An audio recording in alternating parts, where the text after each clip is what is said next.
Hello class, कैसे हैं आप सभी लोग। आई होप कि सभी लोग बहुत ही अच्छे होंगे और लगातार अपनी तैयारी में लगे हुए होंगे।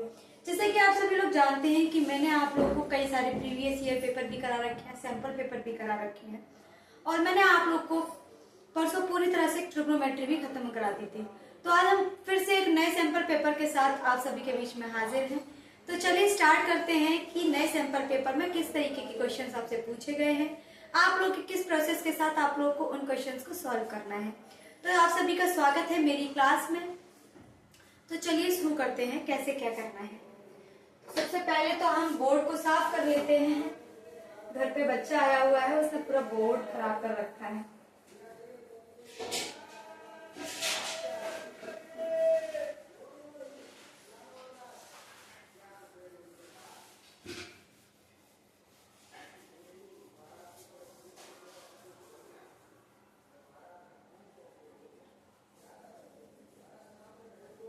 चलिए बच्चे स्टार्ट करते हैं। क्वेश्चन क्या है? तो बेटा हमारा सैंपल पेपर चलेगा 4। कौन सा सैंपल पेपर होगा? 4।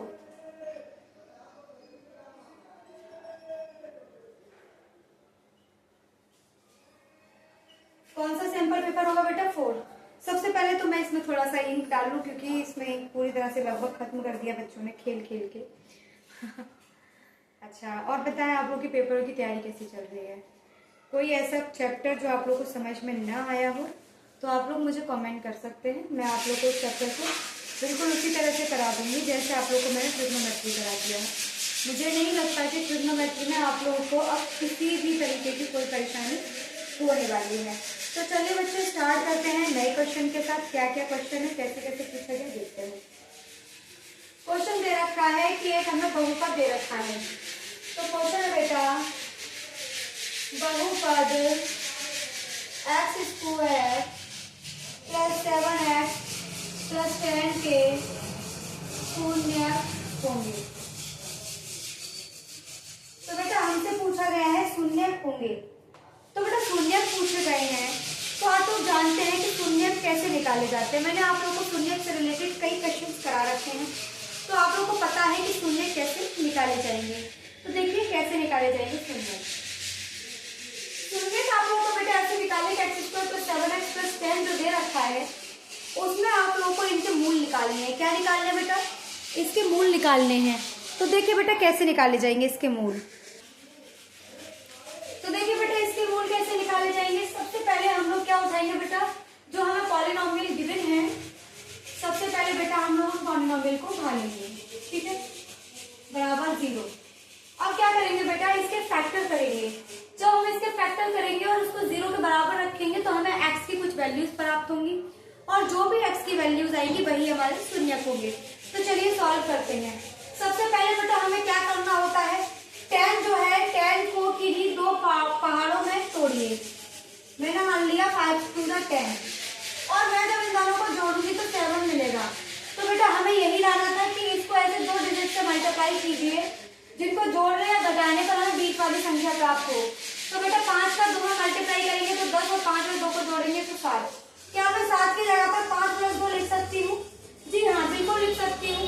तो बेटा मैं 7 की जगह पर 5 + 2 लिखूंगी। चलिए लिख लेते हैं, x square plus 5 + 2x plus 10 बराबर होगा 0 के। बेटा हम क्या करेंगे, x का मल्टीप्लाई कर देंगे, 5x प्लस 2x प्लस 10 बराबर 0। अब बेटा क्या करेंगे, इसमें से x को कॉमन ले लेंगे। क्या ले लेंगे? कॉमन। मैंने x कॉमन ले लिया। जैसे ही मैंने x कॉमन लिया तो मेरे पास यहाँ बचा x प्लस 5। अब मैं इसमें से 2 कॉमन ले लेती हूँ क्योंकि इसके पास 2 है और इसके पास भी 2 है, तो 2 कॉमन लिया तो बेटा मेरा x प्लस 5 बचा। जैसा कि मैं हमेशा बोलती हूँ कि दोनों के दोनों ब्रैकेट सेम होने चाहिए। तो बेटा हमारे दोनों ब्रैकेट सेम है, मैं x प्लस 5 को कॉमन ले लूंगी। बचा क्या? x प्लस 2 बराबर 0। अब क्या करना है बेटा, इसको पहले 0 के बराबर रखेंगे और इसको 0 के बराबर रखेंगे। तो बेटा मैंने लिया x प्लस 5 बराबर 0, तो x बराबर -5। अब मैं x प्लस 2 को 0 के बराबर रखूंगी तो x बराबर -2। बेटा हमारे जो शून्यक है वो क्या निकल के आ गए, -5, -2। यही बेटा हमारा आंसर होगा। यही आपका बेटा इसमें जो आंसर आ रहा है वो है पहले वाला आपका आंसर है। अगर आप लोगों को ये क्वेश्चन समझ में आ गया है तो फटाफट अपनी कॉपी पर राइट डाउन कीजिए। और उसके बाद में हम बढ़ जाएंगे नेक्स्ट क्वेश्चन की तरफ। देखते हैं नेक्स्ट क्वेश्चन क्या है। तो अगर आप लोगों ने उतार लिया हो तो मैं इसे रफ कर देती हूँ।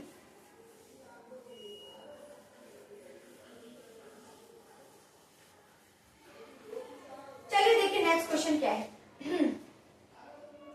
नेक्स्ट क्वेश्चन बेटा आप लोगों को दे रखा है tan a बराबर 3/4 है तो cos a की वैल्यू बताइए।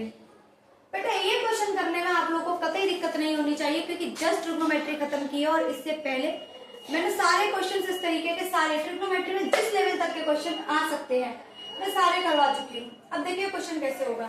सबसे पहले जब भी हमें इस तरीके से कुछ पता चले तो हमें सबसे पहले पाइथागोरस प्रमेय देखनी है। तो बेटा मैंने क्या किया, यहाँ पर एक मैंने ट्राइंगल बनाया, समकोण त्रिभुज, और उसमें देखा कि ये किस पे आता है, tan किसके बराबर होता है। तो tan बराबर होता है बेटा लंब बट्टे आधार के। किसके? लंब बट्टे आधार। तो यानी कि ऊपर वाली संख्या लंब और नीचे वाली आधार। तो 3 क्या बेटा लंब है और 4 क्या है आधार है। अब हमें कर्ण निकालना है। क्या निकालना है? कर्ण निकालना है। तो बेटा हम क्या करते हैं, पाइथागोरस लगा देते हैं। लगा दीजिए पाइथागोरस प्रमेय। पाइथागोरस प्रमेय लगाएंगे तो हमारा फॉर्मूला बनेगा लंब का वर्ग प्लस आधार का वर्ग, और बेटा मैंने कर्ण को x मान लिया तो कर्ण का वर्ग। 3 का स्क्वायर कितना होता है बेटा 9, ये 5 नहीं 4 है। 4 का स्क्वायर 16 बराबर x स्क्वायर। बेटा 16 और 9 25 होते हैं, बराबर होगा x स्क्वायर के। 25 कितने का स्क्वायर होता है? 25 बेटा 5 का स्क्वायर होता है। तो 5 स्क्वायर बराबर x स्क्वायर, स्क्वायर से स्क्वायर कैंसिल, x की वैल्यू कितनी आ गई 5। यानी कि हमारे पास जो कर्ण आ गया वो कितना आ गया बेटा 5 आ गया। अब हमें cos a की वैल्यू निकालनी है।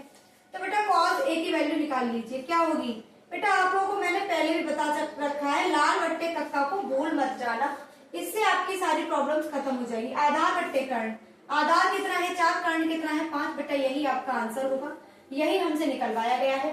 इसी प्रोसेस के साथ आप लोगों को ये क्वेश्चन अपने आंसर बुक में लिख कर आना है। अगर आप ऐसे लिख कर आएंगे आपका कोई एक नंबर काट नहीं सकता है। तो चलिए अगर ये क्वेश्चन आपको समझ में आ गया है तो उतार लीजिए, और उसके बाद में हम बढ़ जाते हैं नेक्स्ट क्वेश्चन की तरफ। देखते हैं बेटा नेक्स्ट क्वेश्चन हमसे क्या पूछ रहा है। हटा दो बेटा इसे। चलिए मैं इसे हटा रही हूँ। ट्रिग्नोमेट्री में तो किसी को कोई समस्या होनी ही नहीं चाहिए, क्योंकि ट्रिग्नोमेट्री तो आप लोग की ऑलरेडी इतने अच्छे से करा दी है मैंने, कुछ बाकी नहीं है। देखिए बेटा क्वेश्चन है आप लोगों के पास, sin 3a बराबर है cos a माइनस 26 के a की वैल्यू बताइए। sin 3a बराबर है cos a माइनस 26 a के, तो a की वैल्यू बताइए। बेटा क्या इस तरीके के क्वेश्चन मैंने आप लोग को कराए नहीं है बेटा? कम से कम मैंने आप लोग को इस तरीके के क्वेश्चन 6 से 7 करा रखे हैं। तो आई होप ये क्वेश्चन आप लोग को क्लियर होना चाहिए। तो देखिए कैसे करना है। sin 3a बराबर है cos a माइनस 26 के। बेटा sin 3a को मैं लिख सकती हूँ बेटा cos 90 माइनस थीटा बराबर cos a माइनस 26, क्योंकि cos 90 माइनस थीटा बराबर होता है sin थीटा के। क्लियर है? cos से cos कैंसिल हो गया, 90 माइनस 3a बराबर हुआ a माइनस के 26। 26 को उस तरफ ले जाइए और 3a को उस तरफ ले आइए। 26 जब इधर आएगा तो ये प्लस का हो जाएगा, और a उस तरफ 3a आएगा तो ये भी प्लस का हो जाएगा। बेटा ये कितना हो गया देखिए 116, 3a और a 4a। अब आपको क्या करना है बेटा, इसमें डिवाइड लगा देना। एक सेकेंड में देख लेती हूँ क्या मैंने सही उतारा है। ठीक है, a का डिवाइड लगा दीजिए। 116/4, 2 दूनी 4, 2 पंजे 10, 2 अट्ठे 16, 2 से कट जाएगा, 2 दूनी 4, 2 ने 18। ए बराबर कितना आ गया बेटा 29, और यही क्या होगा आपका आंसर होगा। यही क्या होगा बेटा आपका आंसर होगा। अगर ये क्वेश्चन समझ में आ गया है तो बेटा राइट डाउन कीजिए, फिर आप लोग को हम नेक्स्ट क्वेश्चन की तरफ ले जाएंगे। उतारिए। चलिए देखिए एक और क्वेश्चन आप लोगों को दिखाती हूँ। ज्यादा लेंथी क्वेश्चन नहीं आते हैं, ऐसा ही आपका एग्जाम रहेगा जैसा मैं आप लोगों को करवा रही हूँ, बिल्कुल ऐसे ही क्वेश्चंस आते हैं, उससे ज्यादा टफ कुछ नहीं आता है। बेटा हम लोगों से बोला है 96 और 404 का मासा बताइए, 96 और 404 का HCF बताइए। तो बेटा HCF बताना कोई बड़ी बात नहीं है, वो अच्छा है कि आपको इक्विलिब्रियम डिवीजन से नहीं करने को कहा है, वरना उसमें आप लोगों को दिक्कत हो जाती है। चलिए ये नॉर्मल है तो इसको कुछ नहीं करना है। एलसीएम ले लीजिए पूरे का, 2 से कीजिए 2 चौक 8, 2 अट्ठे 16, 2 3 4 0, 2 दूनी 4, 2 से कीजिए 2 दूनी 4, 2 चौक 8, 2 0 1। बेटा इससे आगे तो बेटा 2 से नहीं जाएगा, देखते हैं 3 से चला जाए, 3 3 9 नहीं जाएगा, तो बेटा हमारा जो HCF आएगा वो आपका कितना आ गया 4। यही हमारा क्या होगा बेटा आंसर होगा। अगर यहाँ तक समझ में आ गया है तो चलिए आगे बढ़ते हैं। मैं हटा रही हूँ इसे, कुछ नहीं था इस क्वेश्चन में। तो देखिए बेटा नेक्स्ट क्वेश्चन क्या है आप लोगों के सामने। नेक्स्ट क्वेश्चन है बेटा आप लोगों के सामने ये, एक घड़ी की मिनट की सुई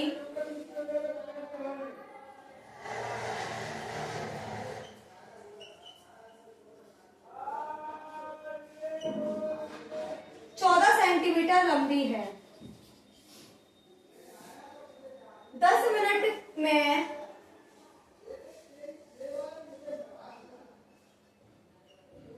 मिनट की सुई द्वारा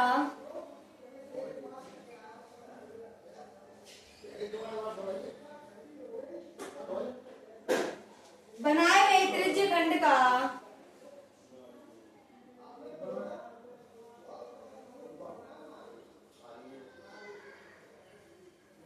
क्षेत्रफल ज्ञात कीजिए।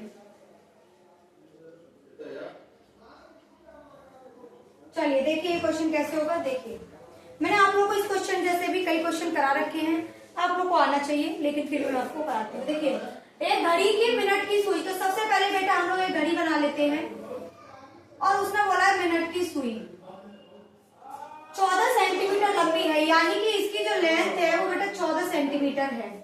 ठीक है, 10 मिनट में मिनट की सुई द्वारा बनाए गए त्रिज्य खंड का क्षेत्रफल ज्ञात कीजिए।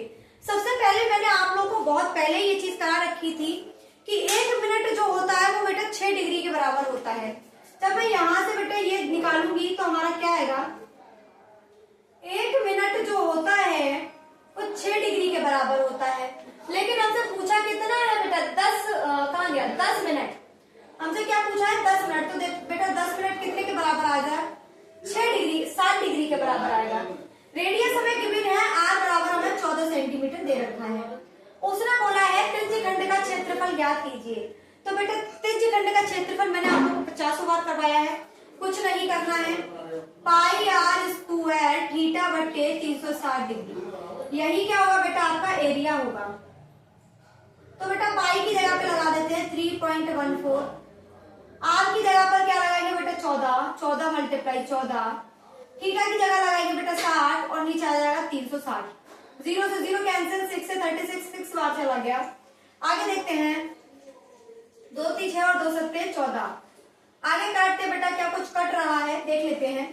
पॉइंट हटाया तो यहाँ डबल 0 आ गया, 4 और 1 5, 5 और 3 8। तो बेटा ये तो 3 से डिवाइड नहीं हो रहा है, तो ओवरऑल का क्या करेंगे बेटा मल्टीप्लाई कर लेते हैं। एक काम करते हैं 3.14 की जगह पाई की वैल्यू 22/7 लगा लेते हैं, तो हमारे लिए थोड़ी आसानी हो जाएगी। 22/7 लगा लिया, 7 से 7 कैंसिल आउट हो गया बेटा। 14 का मल्टीप्लाई 22 में कीजिए, 4 दूनी 8, 8 2 2 8 10 3, 308 बट्टे 3। बेटा यही क्या होगा आपका आंसर होगा, यही हमारा बेटा इस त्रिज्य खंड का क्षेत्रफल होगा।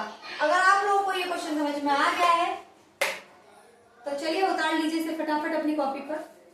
बहुत ही छोटा सा क्वेश्चन था, मैंने आप लोगों को इस तरीके के कई क्वेश्चंस करा रखे हैं। अब हम लोग करते हैं नेक्स्ट क्वेश्चन क्या है देखते हैं। आप लोग इसे जल्दी से उतारिए अपनी कॉपी पर, उसके बाद में मैं आप लोग को नेक्स्ट क्वेश्चन की तरफ ले जाऊंगी। चलिए बच्चों देखिए नेक्स्ट क्वेश्चन क्या है, हटा रही हूं मैं इसे।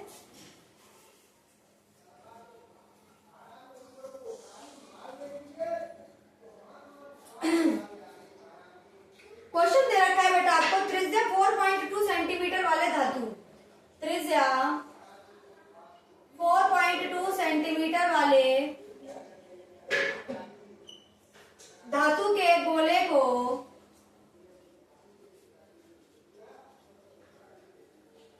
पिघलाकर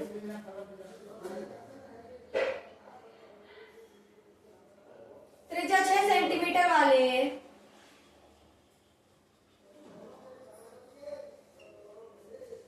एक बेलन के रूप में डाला जाता है।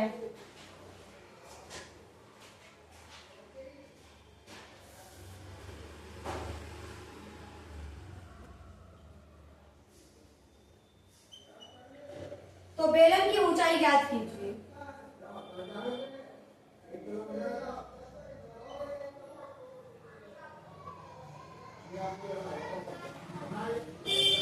चलिए बेटा देखिए क्या करना है आप लोगों को। एक बार आप लोग एक काम करें, थोड़ा सा क्वेश्चन को रीड करने की कोशिश करें। हो सकता है आप में से कोई बच्चा ऐसा हो जो इस क्वेश्चन को निकाल पाए। अगर आप लोग इस क्वेश्चन को निकाल पा रहे हैं तो मेंस्ट्रुएशन में आप लोग को समस्या नहीं होगी, ज्यादा समस्या नहीं होगी। बाकी मैं सोच रही हूँ कि आप लोग के लिए मेंस्ट्रुएशन का भी एक पूरा का पूरा क्लास ले लिया जाए, जिससे कि मेंस्ट्रुएशन से आने वाले क्वेश्चंस की दिक्कत ना रहे। ये तो कंफर्म है कि मेंस्ट्रुएशन से 2 से 3 क्वेश्चन 100% आने हैं आपके। चलिए देखिए बेटा, एक गोला है हमारे पास, धातु का एक गोला यानी कि ठोस गोला। तो उस ठोस गोले का जो आपका वॉल्यूम, आपको जो त्रिज्या दे रखी है, ये आपका ठोस गोला है, इसकी एक रेडियस गिवन है हमें 4.2 सेंटीमीटर। और उसने बोला है कि मैंने क्या किया, इस गोले को आग के ऊपर रख दिया और ये बिल्कुल पिघल गया। पिघलाने के बाद में मैंने इसे एक बेलन की शेप दे दी, सिलेंडर की शेप दे दी। कैसी? सिलेंडर, यानी कि मैंने इसी को ऐसा बना दिया। तो आप लोग मुझे एक बात बताएं, जो वॉल्यूम इसका रहा होगा वही सेम वॉल्यूम तो इसका हो गया होगा। यानी कि अगर मैंने 1 किलो चीनी है, 1 किलो चीनी को पिघला दिया, रहेगी भी तो 1 किलो ही ना। तो सेम वैसे ही जो इसका वॉल्यूम होगा वो इसका ही वॉल्यूम होगा। दोनों के वॉल्यूम क्या होंगे बेटा? सेम होंगे, क्योंकि हमने सेम जो हमारा मटेरियल है उतने ही मटेरियल को दूसरे शेप में डाल दिया। तो दोनों का वॉल्यूम जो हो जाएगा बेटा वो क्या होगा? सेम होगा। तो सबसे पहले हम बेटा इसका वॉल्यूम निकाल लेते हैं, उसके बाद में हम इसके बराबर रख देंगे। तो आंसर क्या निकालना है? सिंपल सा यही रखा जाएगा कि जो आपका गोले का आयतन बराबर होगा बेलन के आयतन के। तो बेटा गोले का जो वॉल्यूम होता है वो होता है 4/3 पाई आर क्यूब, और जो बेलन का आयतन होता है वो बेटा हमारा क्या होता है? Pi r square h, pi r square h. अब देखते हैं हमें क्या क्या गिवन है।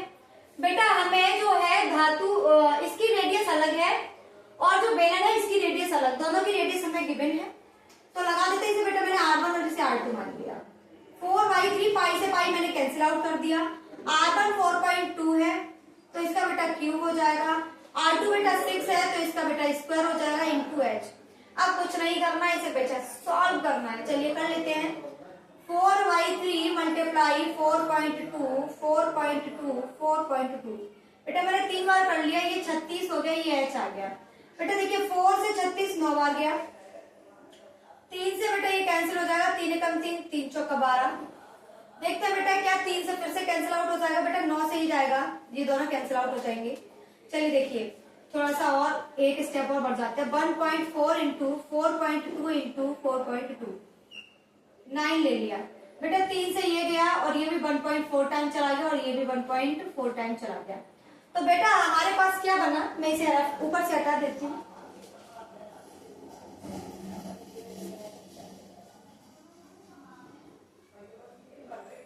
देखिए हमारे पास क्या बनता है, H बराबर 14 मल्टीप्लाई 14 मल्टीप्लाई 14। मेरे तीनों के 0 नीचे निकले तो 196 में 14 4 24 की 4 8 2 4 36 37 7 6 9 1 4 14 17 1 2 27 44 1 2 3 ये बना। तो बेटा आप क्या करेंगे, हम इन तीनों का बेटा डिवाइड लगा देंगे और डिवाइड लगाने के बाद जहां पर पॉइंट लगेगा 1 2 3 1 2 3 तो बेटा 2.744 ये हमारी क्या होगी बेटा, इसकी बेलन की ऊंचाई होगी। क्या होगी बेटा? ऊंचाई। ये 6 सेंटीमीटर था, ये 4.2। अगर बेटा ये क्वेश्चन आप लोग को समझ में आ गया है तो बहुत अच्छी बात है। अगर नहीं आया है तो बेटा एक बार आप लोग इस वीडियो को फिर से दोबारा से देख लेना। ऐसा कुछ था नहीं इस क्वेश्चन में, मैंने कराया बहुत आसान तरीके से है। अगर आप लोगों को समझ में आ गया है तो बेटा हम लोग बढ़ जा रहे हैं नेक्स्ट क्वेश्चन की तरफ। देखना है नेक्स्ट क्वेश्चन क्या है। हटा दो बेटा इसे। चलिए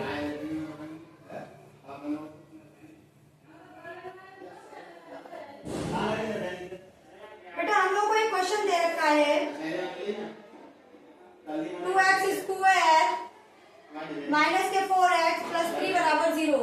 विविक्त कर ज्ञात कीजिए।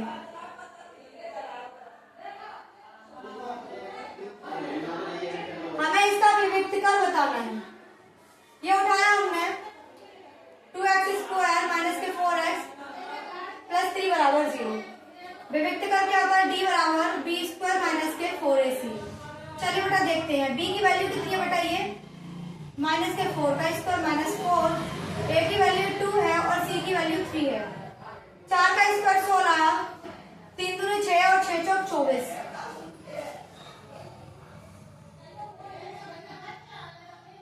माइनस के 8 बचा। अब बेटा इसकी जो नेचर निकल के आया वो क्या निकल के आया? नेगेटिव।